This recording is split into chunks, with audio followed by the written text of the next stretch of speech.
Hello, beautiful people! Welcome back at Everything Nice at Mitch Succulent Love, and I'm inviting you to like and subscribe to my channel, and please hit the notification bell for more updates on my videos. And our vlog today is about care tips on the Kalanchoe tomentosa, yung mga ganyan. So this is requested by Sir Jico Bear. Ayun. So we all know naman kapag ka mga Kalanchoe, hindi rin mahirap alagaan at mabait din talaga sila sa lowland. At hindi ka i-stress kagaya ng ginawa ng ex mo, diba? Anyway, eto na yung aking care tips at salamat sa pag-comment, Sir Jico Bear. Eto na ang iyong request. At kung kayo din, mayroon kayong gustong malaman, pwede kayong magtanong. Basta meron ako sa aking munting hardin. Ayan. So, merong nagpapa-request ng tips. Si Sir Jico Bear. Sabi niya, Ma'am Mitch, pwede po mag-request ng care tips ng specific plant na madalas ko makita dyan sa garden nyo. Tapos tinanong ko kung, sure po, ano po yun? Sabi niya, mga Kalanchoe tomentosa po sila. Choco Soldier, Panda Plant, Teddy Bear, etc. Sabi niya. Sabi ko, sige sir, ipeplex natin yan for you. Ayan. So, pwede din kayo mag-request ng mga succulent na nakikita nyo dito sa aking garden. At pwede natin sagutin kung ano mang gusto nyong tanungin. Ayan. So, nandito po tayo kay variegated teddy bear. Ayan. So, this is also a tomentosa. Ayan. Tomentosa din po ang mga teddy bear. Ay, burst po pala to, sorry. Tomentosa din po yung mga burst po. And, mababait din po to sa lowland. Ano po siya? Shaded area lang po ito. Ayan. So, actually, meron akong isang ganito na matagal na sa akin. Kaso nalagas eh. Ayan. So, yung mga tomentosa po kasi, observation ko po sa kanila dito sa lowland, sa akin, is shaded area lang sila. At eto, alam ko, itong burst po, pwede siyang indoor, tapos near the window with the sunlight. Kaya niya mabuhay. Ayun. So, meron din akong ganito na pinaaraw, namatay siya. So, observation ko sa kanila, mga tomentosa, they're more much likely in shaded area. Ayun. So, this is Choco Soldier. Alam ko Choco Soldier din to eh. Ayan. So, ito, mga ano lang to, brightly shaded. At saka ito, shaded. Tapos, nung pinaarawan ko, tingnan nyo, nasunog po siya. Ayan. Diba? So, ayun, matagal na to sa akin and naka-shaded lang sila at mababait po yung mga tomentosa except for si Doris Taylor. Ayun. Si Doris Taylor, alam ko tomentosa din yun. Yung may mga balabalahibo. Yun naman po namatay sa akin. Bigla siyang naglalagas, especially pag sobra-sobra po yung init. Ayan.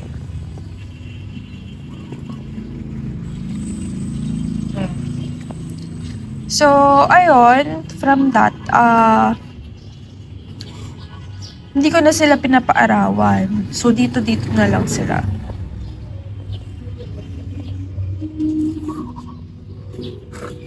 Ito kasi nung pinaarawan ko is nasunog na po siya.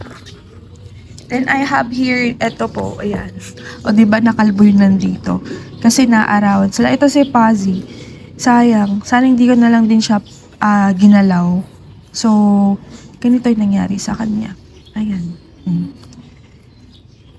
Diba? Yung mga nandito, mga nasunog na. So, ayun sila Claret. Yung mga nandito. And then, I will fill up this pot na to. Ayan, diba? Nasunog. Lalagyan ko na lang to ulit ng mga Lush Succulent. So, abangan nyo yan. Bubuhayin natin ang namatay mong puso. Ang namatay nating mga planter. Ayan. So, ito din. I think Choco Soldier din siya. Ayan. At least siya, natira siyang matibay. May mga propagation din ako nito. Ano lang din, just air dry niya lang yung plants nila. Kumari ito po. Ayan. Naku, hindi pa perfect.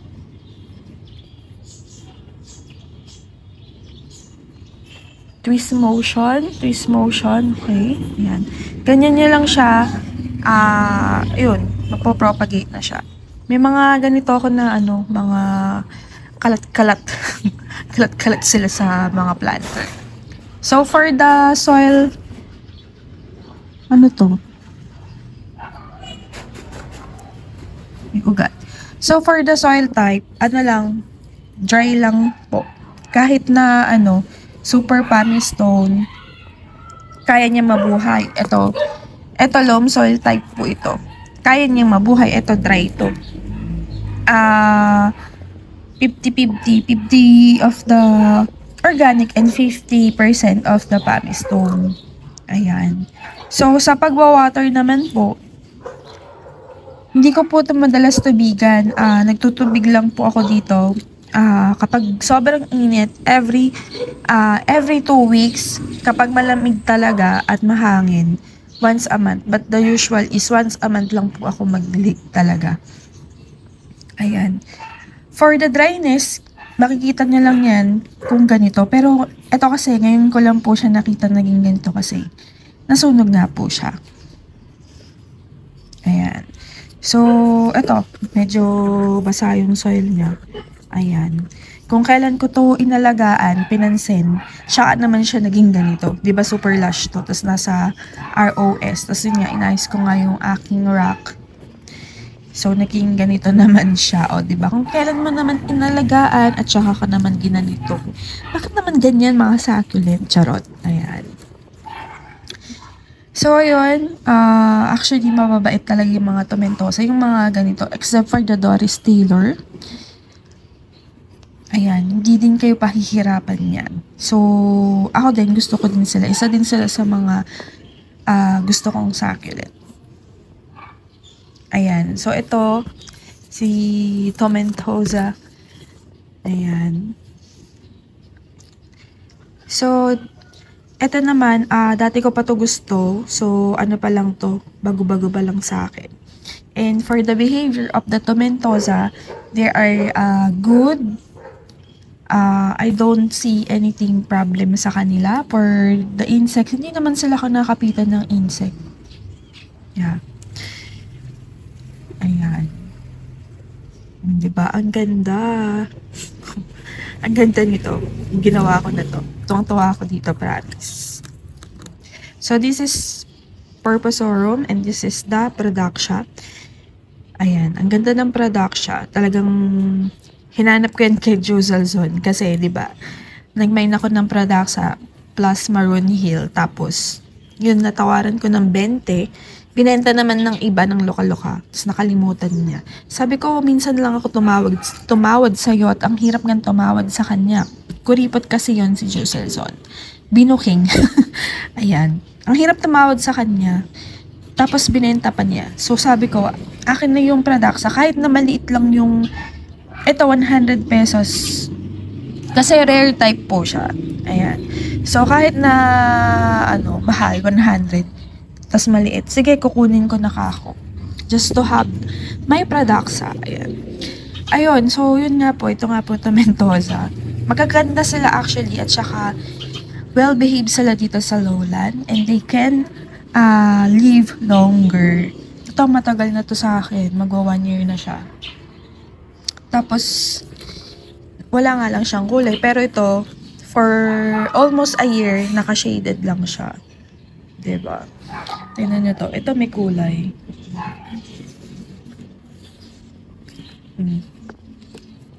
Tapos meron din po akong panda ear. Ano lang yun, gift sa akin ni Ma'am Mai. Ngayon, nilagay ko siya dun sa may arawan. Dahil nga, 'Di ba nag-ayos ako ng garden, tapos nagtipid ako, pinagsama-sama ko na yung mga ibang succulent dun sa malaking rack. Kaya ayoko nag-arrangement talaga eh. So yun, nasigpay. Tapos nakatuto kasi din sa araw. Ayun, nasunog. So, sayang din kasi magwa 1 year na din sa akin yun. Tapos gift pa ni mama yung seller, naging ganun pa. So, sadly, diba? But anyway, I still have my Choco Soldier and other types of tomentosa. Ayan.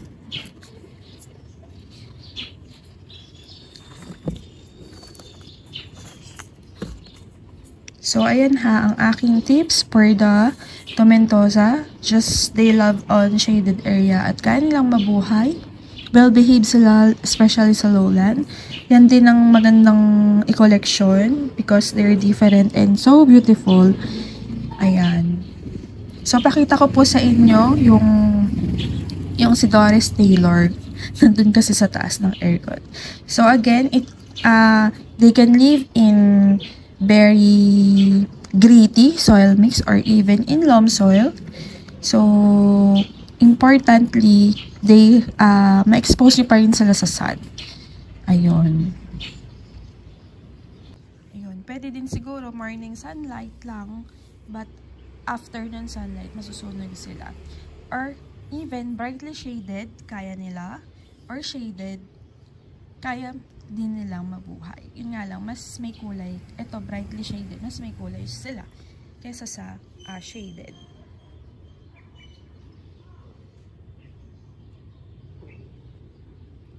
Ganda dito. Also, this is my fang. Ayan. So, sabi nila donkey's tail or donkey's ear. Pero, ano pala siya? Or Napoleon's hat, sabi nila. Pero ano daw siya? Nakalimutan ko na yung name ito. Parang, basta, may fang. Yun din. So, family sila. Tomentosa. And, ayan. Ito din, pwede siya sa arawan. Dati hanggang 11 AM yung arawan nito, kaya niya. And, ayun, oh. Ayan, ito din, hindi ko na din pinakailaman yung soil niya. Pero, ganito lang yung soil niya. Manipis lang yung pot. Pero, ayan. So, kailangan ko na din tong iripat. May mga nagsasabi na kailangan ko na tong iripat para mas mag-bloom siya. So, sa susunod nating vlog, ayan. Pakita ko sa inyo nakalimutan ko na eh. Basta wait lang. So, eto si Doris Taylor. So, iba pala yung sinasabi ko. Nakalimutan ko na kasi yung pangalan nun. Anyway, mabait din to si Lowland. Si Doris Taylor. Medyo nasunog lang siya. So, ayun. I remember siya si Fang. Ayan. So, medyo kumupas na din siya kasi nasa brightly shaded. Pero pag stress siya, ganito yung kulay niya. Ayan, ma-brown. Ayan. So, that's it. I hope nakatulong ako, Sir Jico Bear, sa iyong pagpe-flex. Ayan. And for the care tips, ayun. Water lang sila kapag nasa inyo kasi, nasa lokasyon nyo kasi kung paano din kayo magwa-water. At saka sa ginagamit nyo din na soil mixed, 'di ba? So, pero ito, yun din, hindi ko naman din siya masyadong dinidiligan, pero okay naman sila, and I can say na very good talaga sila sa lowland at madali sila mag-acclimate, madali sila makapag-adjust dito. Hindi rin sila naglalagas kahit sobrang init. Very good sila, very well behaved sila dito sa lowland. Huwag nyo lang itututok sa araw kasi masusunog talaga sila. Ayan. Ingay ng mga bip-bip, kampanyahan pa kasi this time around. Diba? So, ayan po ang aking care tips para sa mga tomentosa. Kila Choco Soldier, ayan, panda ear, same lang din po sila, naka-shaded. Nasunog kasi yung panda ear ko. Anyway, I hope nag-enjoy kayo at mayroon akong na-share na itulong sa pag-aalaga ng mga ganyan. So anyway, this is Echeverria Lola, isa sa mga na-unbox ko from Sinong Seller yan. Uploaded yan bukas for my vlog at 8 PM. This is my 11th box in the month of October and the last unboxing po. Yes, last unboxing syempre sa month ng Oktubre. So see ya tomorrow and thank you for watching and see you on my next video at Everything Nice at Mitch, Succulent Love, your nurse Blantita saying God bless at lagi po mag-ingat. Naku, ano yan? Diyos ko, ba't may mga ganyan? Char. Anyway, abangan niyo po sa November 1 ang aking Halloween arrangement. Pati si Ate Daisy gagawa din yan. Abangan niyo po yung aming Halloween arrangement sa November 1. Tatakutin po namin kayo, charot.